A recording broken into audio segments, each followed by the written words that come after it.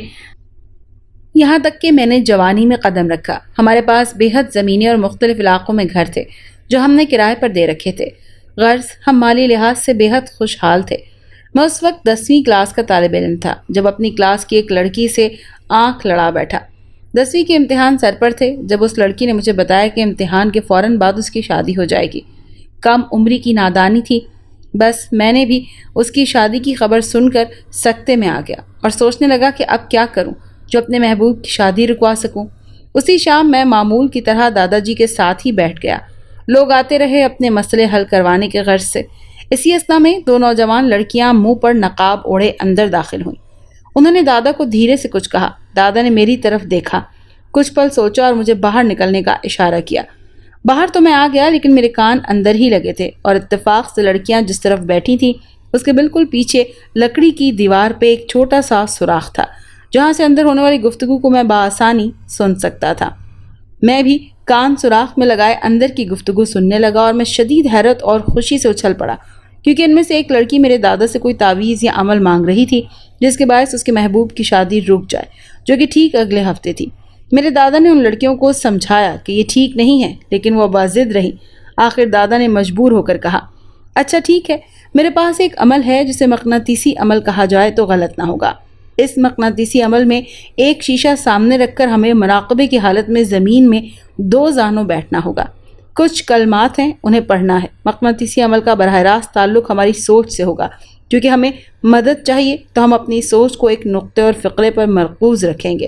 ہمیں اپنے ذہن میں یہ سوچنا چاہیے کہ سامنے پڑے شیشے میں تیز سفید رنگ کی روشنی ابھرتی ہوئی محسوس ہو رہی ہے جو دھیرے دھیرے تیز ہوتی جا رہی ہے، اور پھر ہم یہ سوچیں گے کہ ایک نیک بارش اور سفید کپڑوں میں ملبوس وجود شیشے سے دھوئیں کی صورت میں باہر آیا۔ جیسے ہی ہم یہ سوچیں گے اس کے ساتھ ہی اگلی بات ہمیں یہ سوچنی ہے کہ ہمارا جو بھی مسئلہ ہے وہ سفید وجود کو پتہ ہے اور وہ سفید وجود جلد ہی اپنی طاقت اور احسن طریقے سے ہمارا مسئلہ حل کر دے گا اور بدلے میں ہم اس کے نام کا گوشت کا صدقہ کریں گے، لیکن نمبر طاق عدد میں ہو۔ بابا جی ہم یہ عمل کریں گے، بلکہ میں خود کروں گی، ان میں سے ایک لڑکی بولی۔ تو میرے دادا نے کہا، بیٹا یہ عمل اتنا آسان نہیں جتنا لگتا ہے۔ اگر عمل کے دوران 1 سیکنڈ کے لیے بھی تمہاری سوچ بھٹکی یا ادھر ادھر ہوئی تو جانتی ہو کیا ہوگا؟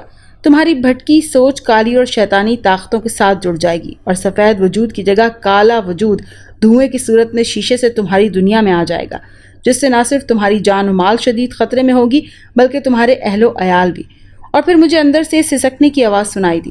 دادا جی نے اس کے سر پر ہاتھ رکھا اور اسے دلاسا دینے لگے، بیٹی صبر کرو، انشاءاللہ گزرے ہونے سے بہتر تمہارے نصیب میں ہوگا۔ انکل تو کیا اس لڑکی نے مقناطیسی عمل نہیں کیا؟ احتشام نے پوچھا۔ وہ لڑکی شاید اپنی تقدیر کو قبول کرتی آنکھوں میں سسکیاں لیتی چل دی، لیکن وہ عمل ضرور ہوا اور اسے کرنے والا میں تھا۔ انکل نے سرد آہ بھرتے ہوئے کہا۔ کیا؟ سبھی حیرت سے انکل کو دیکھنے لگے۔ اس بھوت بنگلہ ٹائپ حویلی میں بھی وہ سب مگن ہو کر انکل رضوان کی آپ بیتی سن رہے تھے۔ ہاں میرے بچوں، کم عمری کی محبت نے مجھے اندھا کر دیا تھا۔ ان کے جاتے ہی دادا جی دروازہ بند کرتے باہر آ گئے، جبکہ میں ان کی نظر بچا کر کمرے میں داخل ہوا۔ دادا کے عملیات والی ایک موٹی تازی ڈائری تھی، جس میں سے میں نے اگلے 20 منٹ تک مقناطیسی عمل ڈھونڈ نکالا۔ میں نے وہ کلمات جلدی سے یاد کیے جو کہ 7 حروف پر مشتمل تھے۔ وہاں خاص طور پر لکھا تھا کہ آپ یہ عمل کسی بھی وقت کر سکتے ہیں، لیکن یاد رہے کہ کمرے میں اندھیرا ہو اور کوئی دوران عمل مداخلت کرنے والا نہ ہو۔ میں نے اس عمل کے لیے رات کا وقت چنا اور رات ہوتے ہی سب کو کہا کہ مجھے کوئی بھی تنگ نہ کرے، میں سونے جا رہا ہوں، اور کمرے میں آ کر دروازہ بند کرتے ہی شیشے کو سامنے رکھ کر آلتی پالتی مار کر بیٹھ گیا اور وہ کلمات پڑھنے لگا۔ میں اپنی سوچوں کو قابو میں رکھے عمل کرنے میں مصروف تھا۔ اچانک میرے ذہن میں وہ لڑکیاں اور دوپہر کا منظر گھومنے لگا جب وہ روتی ہوئی دادا سے تعویذ مانگ رہی تھی۔ میں نے فوراً ذہن کو جھٹکا اور درست طریقے سے عمل کرنے لگا۔ میں دل ہی دل میں مطمئن تھا کہ مقناطیسی عمل بخوبی انجام پایا، لیکن یہ میری بھول تھی، کیونکہ جیسے ہی میں نے آنکھیں کھولی میری دادی محترمہ سیاہ لباس زیب تن کیے میرے سامنے بیٹھی تھی۔ اور جانتے ہو، میں نے اپنی دادی کو صرف تصویروں میں ہی دیکھا تھا، کیونکہ وہ میری پیدائش سے بھی پہلے وفات پا چکی تھی۔ اپنی مری ہوئی دادی کو یوں اچانک سامنے دیکھ کر میں گھبرا گیا۔ جو ٹانگوں اور دونوں بازوؤں کے بل چلتی میری سمت دھیرے دھیرے بڑھ رہی تھی۔ میں زور سے چلایا اور صورتیں پڑھنے لگا۔ اچانک دروازہ کھلا اور میرے دادا کمرے میں داخل ہوئے۔ وہ مجھے دیکھتے ہی صورتحال سمجھ گئے۔ اس کے بعد کئی مہینوں میں بے ہوش رہا، جسے سائنسی زبان میں کوما میں چلے جانا کہتے ہیں، لیکن میرے باہمت دادا نے کسی نہ کسی طرح مجھے بچا لیا۔ لیکن وہ خود 2 ہفتے شدید تکلیف گزرنے کے بعد چل بسے، اور اس کے 1 مہینے کے بعد میرے ابو اور پھر میں اور امی شہر آ گئے، زمینیں بیچ باچ کر گھر کے اخراجات اور دوسری ضروریات پوری کرتے۔ اس واقعے کے 2 سال بعد امی بھی چل بسیں اور کروڑوں کی زمینیں بھی بک گئی۔ یوں میں چچا کے آسرے پر پلنے لگا، پڑھائی کو خیرآباد کہا، موٹر میکینک کی دکان پر کام سیکھنے لگا، اور یوں چھوٹے رضی سے ڈرائیور رضوان تک کا دکھ بھرا سفر میں نے طے کیا۔ انکل کی آنکھوں میں آنسو آ گئے۔ سبھی انکل کی آپ بیتی سن کر آپ دیدہ ہو گئے۔ میرے ایک عمل میں ذرا سی غلطی نے مجھ سے میرے پیارے اور کروڑوں کی جائیدادیں چھین لی۔ اچھا بچوں، حفاظت کا یہ تعویذ میں نے لکھ دیا ہے۔ سبھی بچیاں اسے اپنے پلو سے باندھ لیں، جبکہ لڑکے اسے اپنی جیبوں میں حفاظت سے رکھ لیں۔ انکل نے آنکھیں صاف کرتے تعویذ دیے۔ دھیان رہے، اسے ہر حال میں اپنے پاس رکھنا ہے۔ ہال کے بالکل سامنے 2 اطراف سے سیڑھیاں اوپر کو جاتی تھی۔ سیڑھیوں کے نیچے خلا سی تھی، شاید چیزیں رکھنے کے لیے تھوڑا سا خانہ نما کمرہ بنایا گیا تھا۔ روشنی نہ ہونے کے سبب وہاں گھپ اندھیرا تھا۔ جیسے ہی انکل نے انہیں تعویذ دیے، اس تاریک خانے سے غراہٹ کی آواز سنائی دی، جیسے کوئی بہت غصے میں ہو، اور اچانک ہی ہنسنے کی آواز آئی۔ سب لوگوں نے تعویذ کو مضبوطی سے تھامے رکھا۔ باقی دن اللہ کے نام کے تعویذ کی بدولت ٹھیک رہا، البتہ انہیں حویلی کے کئی حصوں سے غراہٹ کی آواز تھوڑی تھوڑی دیر سے سنائی دے رہی تھی۔ سر اسفند اور میم ثنا نے تھوڑا سا بچا ہوا کھانا ان میں تقسیم کیا، اور انکل رضوان سے عمل مقناطیسیت دوبارہ کرنے پر اصرار کرنے لگے، جبکہ انکل رضوان انکار کرتے رہے۔ ابھی وہ آپس میں بات ہی کر رہے تھے کہ قریب ہی بیٹھی سارہ کو محسوس ہوا کہ جیسے کوئی سیڑھی پر کھڑا ہے۔ اس نے دیکھا تو حیرت زدہ رہ گئی، کیونکہ وہ نورین تھی۔ اس کے لیے حیران کن بات یہ تھی کہ وہ اس حلیے میں تھی جس میں آخری بار وہ شمائلہ کو بلانے گئی تھی۔ بے اختیار وہ چلاتے ہوئے اٹھی، نورین زندہ ہے! اس کا دوپٹہ ذرا لڑکا تو تیزی سے آگے بڑھنے کی وجہ سے کھردری میز میں الجھ کر اتر گیا۔ اس کے اس دوپٹے سے تعویذ بندھا تھا۔ دوپٹہ اترنے کی دیر تھی کہ کسی اندیکھی طاقت نے اسے کھینچتی ہوئی سیڑھیوں سے اوپر لے گئی۔ سارہ کی چیخیں دور دور تک سنی گئیں، اور وہ سب سکتے کے عالم میں سارہ کے میز پر پھنسے دوپٹے کو دیکھ رہے تھے۔ وہ سمجھ نہیں پا رہے تھے کہ پچھلے چند لمحوں میں سارہ کے ساتھ ہوا کیا۔ شمائلہ، سارہ اور نورین آپس میں بہترین دوستیں تھیں۔ وہ تینوں کسی اندیکھی طاقت کا شکار ہو چکی تھیں۔ اس بات کا غم سارے گروپ کو کھائے جا رہا تھا۔ وہ سب ہی رو پڑے۔ یا اللہ مدد فرما، بے شک آپ قوی و قادر ہیں میرے اللہ۔ انکل رضوان کی آنکھوں سے آنسو جاری تھے۔ وہ تھک چکے تھے، اور انسان جب تھک جاتا ہے تو سکون تلاش کرتا ہے اور اللہ کو پکارتا ہے، کیونکہ انسان جانتا ہے کہ بس ایک در ہے اور ایک ہی ذات جو منتظر ہے اپنے بندے کی فریاد سننے کے لیے۔ وہ سب یونیورسٹی کے جیوگرافی کے طالب علم تھے، اور مری ہلز میں اپنے ایک پروجیکٹ اور ٹرپ کی وجہ سے جا رہے تھے، لیکن نہیں جانتے تھے کہ ان کی انجانے میں ایک غلطی انہیں اپنی دنیا سے کہیں دور لے جائے گی۔ یہاں بیکار بیٹھ کر کچھ حاصل نہیں ہوگا سر، مجھے اجازت دیں، میں حویلی میں جا کر دیکھتا ہوں، شاید بچنے کا کوئی راستہ ہو یا کوئی سگنل جو ہمیں نارمل زندگی کی طرف واپس لے جائے، طلحہ نے اٹھتے ہوئے کہا۔ ہرگز نہیں، ہرگز اجازت نہیں دوں گا میں طلحہ تمہیں، سر اسفند چلائے۔ Sir please try to understand, we can't sit here in quiet room without making any effort, Ehtesham نے کہا۔ جی سر پلیز مجھے بھی اجازت دیں طلحہ کے ساتھ جانے کی، ہم ڈھونڈ لیں گے انشاءاللہ، ریحان نے بھی آگے بڑھ کر کہا۔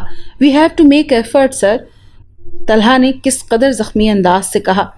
Yes for our lives, Rehan نے بھی اس کے کاندھے پر ہاتھ رکھتے ہوئے ہمت سے کہا۔ حفاظت کی تعویذ کو احتیاط سے رکھنا، کیونکہ پہلا حملہ تم لوگوں پر اس تعویذ سے دور کرنا ہوگا، انکل رضوان نے کہا تو انہوں نے اس بات میں سر ہلایا۔ چلو احتشام اور ریحان، طلحہ نے کہا۔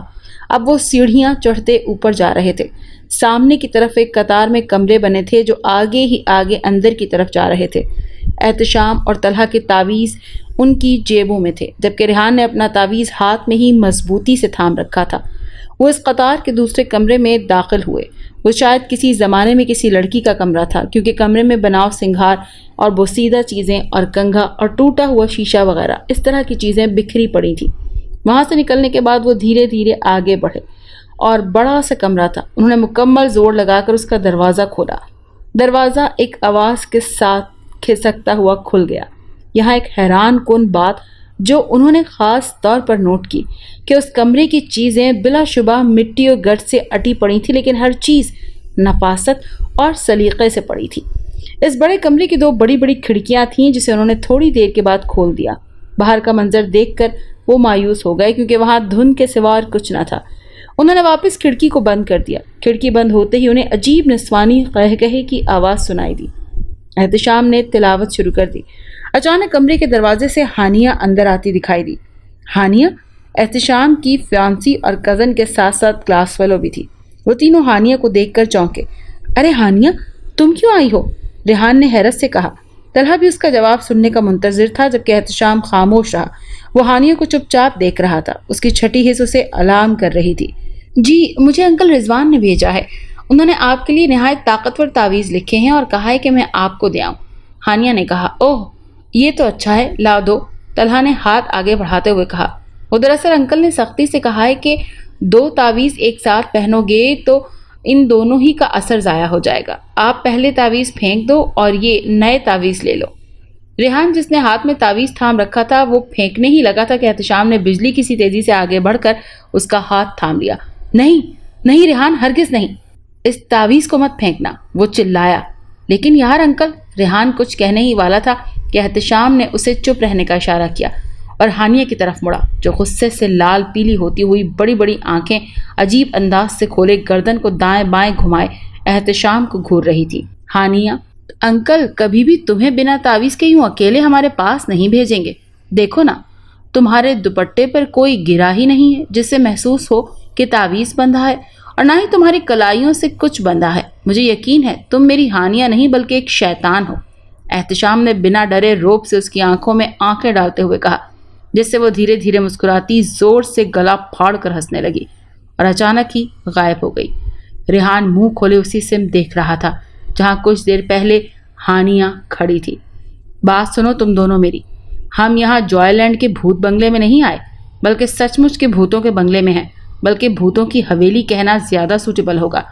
وہ جن جس کے بقول ہم نے اس کے بچے کو اپنی بس کے نیچے دے کر مار دیا، وہ ہماری زندگیاں لینے کے لیے ہمارے آس پاس ہی گھوم رہا ہے، سو اب دوبارہ کوئی نادانی کرنے کی کوشش مت کرنا، احتشام نے انہیں سمجھایا۔ دونوں نے ڈرے ڈرے انداز سے اس بات میں سر ہلایا۔ اب وہ اس کمرے سے نکل کر آگے کی طرف چل دیے۔ سامنے بڑا کھلا سا ہال تھا، جس کے ایک طرف ہال نما کمرہ تھا، 2 اطراف راہداریاں تھیں اور ایک طرف سیڑھیاں، اوپر تیسری منزل کی طرف سیڑھیاں جا رہی تھیں۔ وہ کمرے کی طرف بڑھے، لیکن اچانک ہی انہیں سی سی جیسی ایک آواز سنائی دی۔